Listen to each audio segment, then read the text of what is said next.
Fala, pessoal, bom dia, boa tarde, boa noite, boa madrugada, depende do horário que você for assistir aqui o nosso vídeo. Bacana?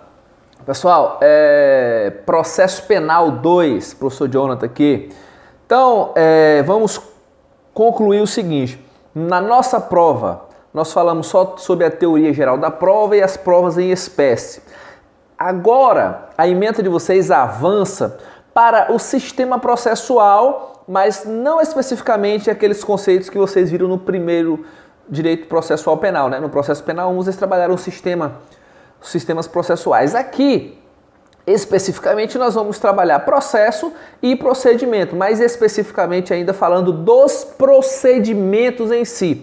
Até porque nós vamos falar da agora em diante, ali no artigo 394 em diante, nós vamos trabalhar principalmente o procedimento comum ordinário, procedimento comum sumário. Vamos falar também do procedimento sumaríssimo e trabalhar com maior ênfase o procedimento do tribunal do júri, sendo que aqui nesse percurso é interessante observar e destacar para vocês o seguinte: nós teremos algumas atividades para poder fechar esta ementa na seguinte situação: talvez a gente não tenha tempo hábil do semestre para falar a respeito de todas as nulidades, para falar a respeito de todos os recursos, mas a gente vai tentar fazer da melhor maneira possível, de sorte que aquelas matérias digamos assim, explicativas, né, autoexplicativas, nós podemos eventualmente passar uma atividade, um trabalho para que você tome conhecimento daquela matéria.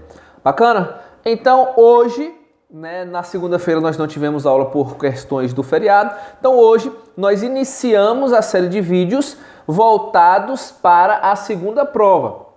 Eu acredito que deve retornar a aula presencial agora no mês de junho, então talvez a gente tenha já a segunda prova presencial e retornar os estudos presenciais para facilitar para alguns de vocês. Bacana? Então, pessoal, iniciamos aqui agora a falar sobre processo e procedimento, lá no artigo 394, deixa eu abrir meu CPP aqui, artigo, isso mesmo, 394, quando vai falar do processo. Antes de falar especificamente aqui do procedimento comum, do procedimento especial, eu quero trazer para você o seguinte: é bem comum que você se depare às vezes com a expressão processo e procedimento. Quero que você compreenda o seguinte: não pode ser entendido como sinônimo.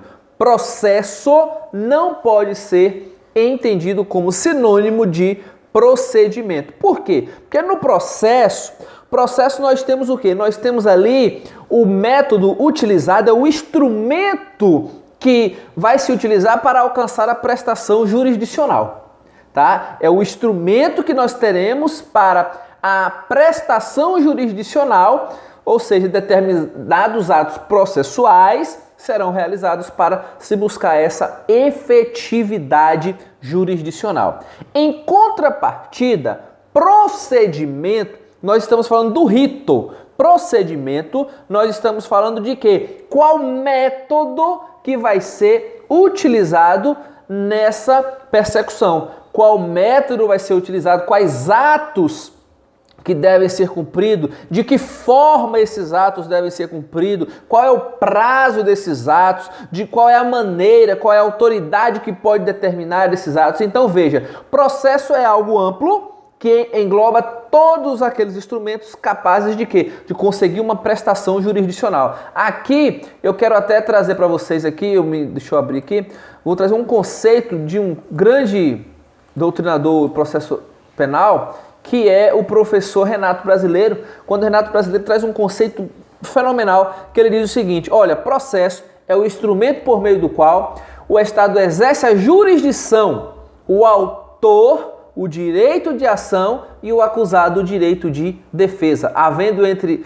seus sujeitos, partes e juiz, uma relação jurídica diversa de relação de direito material, qual seja a relação jurídica processual que impõe a todos deveres, direitos e ônus. Então, retomando aqui, eu acredito que agora, mais do que nunca, nós já podemos partir para os procedimentos. Veja o seguinte, Esses procedimentos aqui agora, nós vamos falar o seguinte. Nós temos vários procedimentos no ordenamento jurídico. Então, entenda aqui comigo agora o quê? Que lá no artigo 394, vai estar escrito o seguinte, permita-me fazer a leitura. 394 do CPP. O procedimento será comum ou especial. Parágrafo 1º. Procedimento comum será ordinário, sumário ou sumaríssimo. Ordinário, quando tiver por objeto o crime cuja sanção máxima combinada for igual ou superior a 4 anos de pena privativa de liberdade. Sumário, quando tiver por objeto o crime cuja sanção máxima combinada seja inferior a 4 anos de pena privativa de liberdade. Sumaríssimo, para as infrações penais de menor potencial ofensivo na forma da lei.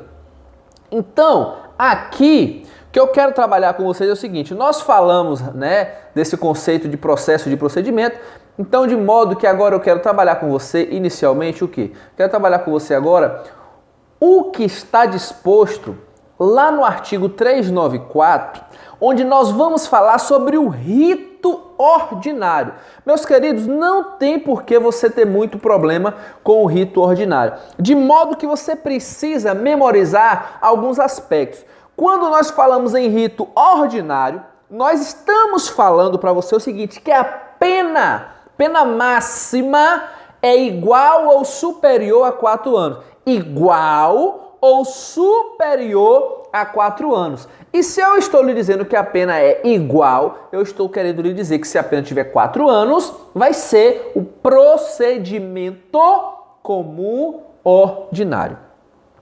Ou seja, crime com pena máxima igual ou superior a 4 anos. Então, vou ler aqui para você, inciso 1. Ordinário, quando tiver por objeto crime cuja sanção máxima combinada for igual ou superior a 4 anos. Olha o sumário. Quando tiver por objeto cuja sanção máxima combinada seja inferior a 4 anos. Então, sanção máxima de 4 para cima, nós temos ordinário. De 4 abaixo, nós temos aqui o quê? Nós temos o rito sumário e, obviamente, o sumaríssimo vai estar regulado em lei, que é a Lei 9.099 de 95, a Lei dos Juizados Especiais Criminais, e mais algumas outras leis também trazem os crimes de menor potencial ofensivo. O que eu quero que você compreenda comigo aqui é o seguinte, isso já foi objeto de questão de prova, principalmente nessas provas de penal, de processo penal, em que o detalhe é importante. Não esqueça, nós estamos falando de pena máxima combinada. Por que pena máxima combinada? Porque aqui não está se analisando a pena aplicada. Nós estamos ainda iniciando o processo. Ora, se está se iniciando o processo, você não sabe qual foi a pena aplicada. E já vi diversas vezes o examinador trocar esta palavra. Ele troca a palavra combinada por simplesmente colocar lá para você, sabe o quê? Ele coloca lá aplicada. Aplicada é aquela pena concreta, é aquela pena que o juiz já ultrapassou as 3 fases e fixou. Então, o rito ordinário, crime com pena máxima igual ou superior a 4 anos. E aqui é muito tranquilo, por quê? Porque nessa fase aqui, você precisa agora compreender o quê? A sistemática que ocorre no rito ordinário. Então, qual é a sistemática? Para você ficar bem por dentro. A sistemática nós temos o quê? Nós teremos denúncia ou queixa. Então, começa aqui, tá? Começa aqui, com a denúncia ou com a queixa. Então, veja que o órgão ministerial recebeu o inquérito e, ao receber o inquérito, ele não promoveu o requerimento de arquivamento do inquérito, não solicitou, não foi feito o acordo de não persecução penal, porque obviamente agora se existe um acordo de não persecução penal, obviamente, ele não vai oferecer denúncia. E aí o que eu quero que você entenda é o seguinte, já foi superada aqui todas essas fases que matam o inquérito, tá? Todas essas fases que matam o inquérito. Aqui nós não estamos trabalhando essas questões anteriores. Então veja, foi ofertada a denúncia, Ofertada a denúncia, o que é que vai acontecer? O juiz agora ele vai receber ou rejeitar. Então, veja comigo aqui agora o seguinte, iniciamos o rito ordinário, beleza, foi ofertada a denúncia. Uma vez ofertada a denúncia, o juiz vai pegar ali agora aquele documento e ele vai ter duas opções. Ou ele recebe a denúncia ou ele rejeita a denúncia. E quais são aquelas hipóteses de rejeição da denúncia? As hipóteses de rejeição da denúncia estão todas lá no artigo 395. Lá no 395 diz o seguinte, olha, a denúncia ou queixa será rejeitada quando for manifestamente inepta, faltar pressuposto processual ou condição para o exercício da ação penal ou faltar justa causa para o exercício da ação penal. Meu querido, veja o seguinte, o juiz verificou, estão presentes todos esses requisitos aqui, ele vai receber a denúncia, tá? É fato. Eu não estou falando com você de questão prática do dia a dia, que a história é outra. Mas veja, aqui verificou que tem todos esses pressupostos, e aqui é muito importante quando se fala da denúncia inepta, é aquela denúncia genérica, aquela denúncia que não descreve minuciosamente os fatos, né? E porque a denúncia precisa conter a exposição dos fatos criminosos de forma detalhada, precisa mostrar a participação, a relação de cada pessoa naquele fato criminoso, porque senão ela será fatalmente inepta, até porque vai ocorrer o quê? Um cerceamento de defesa. Inclusive isso é a matéria que você alega na sua resposta escrita à acusação. Então veja que uma vez no processo, no procedimento aqui comum ordinário. Observe, foi ofertada a denúncia ou a queixa no caso de ação penal privada. Então, ofertada a denúncia ou a queixa, o juiz agora analisa e recebe. Uma vez recebendo a denúncia, ele verifica o quê? Que não é hipótese do 395 do CPP. Se não é nenhuma hipótese dessa, o juiz agora vai fazer o quê? Receber a denúncia. Uma vez recebida a denúncia, o que é que o juiz tem que fazer? Uma vez recebida a denúncia, o juiz precisa agora determinar a citação do acusado. Queridos, citação do acusado. Uma participação aí do nosso cachorrão. Mas vamos lá. Determina a citação do acusado. O acusado vai ser citado para quê?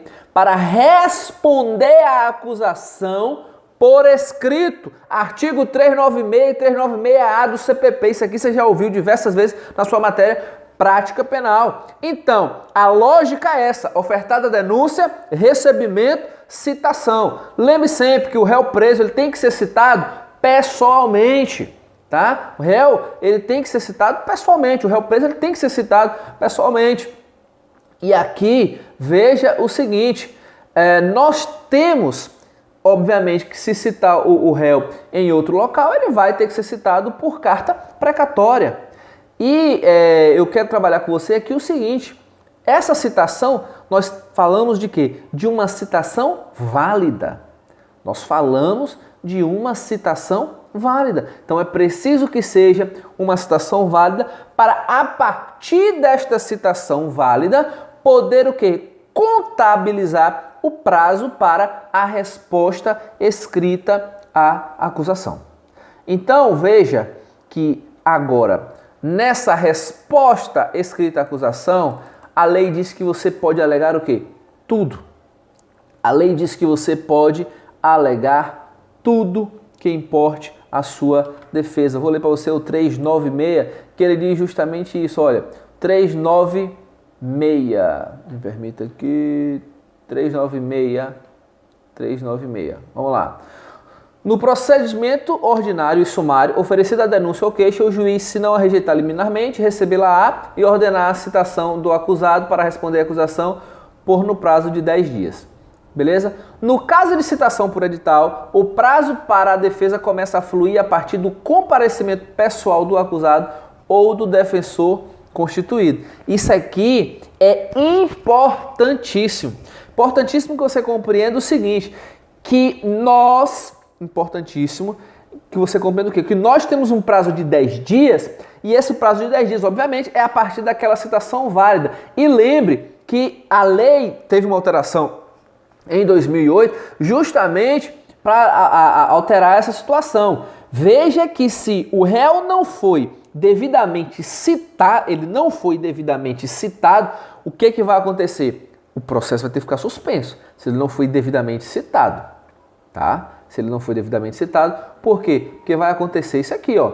Vai ser o quê? Publicado um edital, né? Para citá-lo por edital, e a citação editalícia, ela vai trazer essa situação para nós, ou seja, não apresentada a resposta no prazo legal, ou se o acusado citado não constitui defensor, o juiz nomeará para o defensor, ou melhor, nomeará defensor dativo para fazer, né? Ou seja, defensor dativo ou vai mandar para a defensoria. De modo que eu quero que você compreenda aqui o seguinte, nós ainda estamos no 396. Nos próximos áudios eu vou trabalhar mais detalhadamente com você as espécies de citação para não confundir aqui. Estou fazendo uma visão geral aqui. Então veja, oferecimento da denúncia ou da queixa, recebimento ou rejeição, digamos que ele recebeu, ordena a citação, da citação, no dia que você foi citado, seu cliente foi citado, ele vai ter um prazo de 10 dias para apresentar o quê? Resposta à acusação. E quais são as possíveis situações dessa resposta? Veja, dessa resposta, o que pode acontecer? O juiz pode decretar a absolvição sumária do seu cliente, se for no caso de crime comum, 397 do CPP, se for crime agora do procedimento do júri, 415 do CPP, também tem absolvição sumária lá no júri, mas é artigo 415 do CPP, e nos crimes comuns nós temos o 397 do CPP, ou então o juiz pode o quê? Ele confirma o recebimento da denúncia ou da queixa, né? Ou ele pode chamar o feito à ordem, por uma alegação que você fizer na sua resposta à acusação do 395. Você pode alegar o 395, que tem as causas de rejeição, lá no 395, e aí o juiz agora não confirma. O juiz agora não confirma o recebimento. Ele simplesmente vai rejeitar, ele vai chamar o feito à ordem e vai modificar. Por quê? Porque agora, depois da sua alegação, na sua resposta escrita à acusação, vem justamente o quê? Vem alguma matéria que chama a atenção e ele vai analisar e deixa de confirmar agora o recebimento daquela denúncia, certo? Então, veja que nós estamos aqui agora falando com você a seguinte situação. Eu quero que você compreenda que nessa situação do 394 até o artigo 405 do CPP, nós estamos falando da situação que vai servir tanto para o ordinário quanto para o sumário. O sumarício também tem muita coisa que pega aqui, só que a parte inicial é um pouco diferente. Então, depois que o juiz simplesmente agora confirma o recebimento da denúncia, digamos que ele não absolveu o seu cliente sumariamente. Se não absolveu sumariamente, o que é que o juiz vai fazer? O juiz agora ele vai receber a denúncia, no caso, né, ele vai confirmar, e dessa confirmação ele vai designar o quê? Audiência de instrução e julgamento. E a lei diz, né, o CPP não foi alterado nesse sentido, claro que é um prazo impróprio, mas a lei diz que o quê? Em 60 dias tem que ser designado. Isso aqui tem que ser realizado, tudo isso aqui, por quê? Por se tratar de réu preso. Meus queridos, perceba agora, eu vou fazer para você a leitura da ordem e depois nós vamos trabalhar um a um. Aqui diz o seguinte, olha, artigo agora 399. Recebida a denúncia ou queixa, o juiz designará dia e hora para a audiência, ordenando a intimação do acusado, de seu defensor, do Ministério Público e, se for o caso, do querelante e do assistente. Parágrafo 1º. O acusado preso será requisitado para comparecer ao interrogatório, devendo o poder público providenciar sua apresentação. Meus queridos, veja que o 399 vai dizer para você o seguinte, o 399 vai falar bem assim, olha, 399 vai dizer o seguinte, recebida a denúncia. Veja que aqui nós estamos falando de quê? Naquela situação de confirmação. Porque o 396 também fala de recebimento. Aí você fala, pô, o juiz recebe no 396 ou recebe no 399? Veja, no 396 ele recebe e ordena a citação para você fazer a resposta. Mas depois que você faz a resposta, ele vai analisar justamente a sua resposta para ver se ele confirma aquele recebimento e designa a audiência ou se ele vai acolher alguma tese que foi alegada por você na sua resposta à acusação. Bacana? Então veja, aqui agora, na sua resposta, é onde você vai arrolar as suas testemunhas. Qual é o número máximo permitido de testemunhas no rito aqui comum ordinário? Nós temos 8 testemunhas pela defesa e 8 testemunhas pela acusação. E aí talvez você fale, professor, então não entendi. 8 testemunha para cada, 8 para cada, não é 8 englobando tudo. Lembrando o seguinte, que aqui nesse número de testemunha não está envolvido aquelas pessoas, né, que não são testemunhas. Então o informante, o cara que é declarante, aquele cara que é só informante do juízo, o perito que vai prestar um esclarecimento, isso não está envolvido aqui nesse número de testemunhas. Então, agora, quando você oferta a sua resposta, você tem que apresentar o seu rol de testemunhas para que não gere o quê? A preclusão e você perca as suas testemunhas, tá? Então veja o seguinte, o juiz agora ele vai confirmar esse recebimento ou acolher a sua tese de absolvição sumária.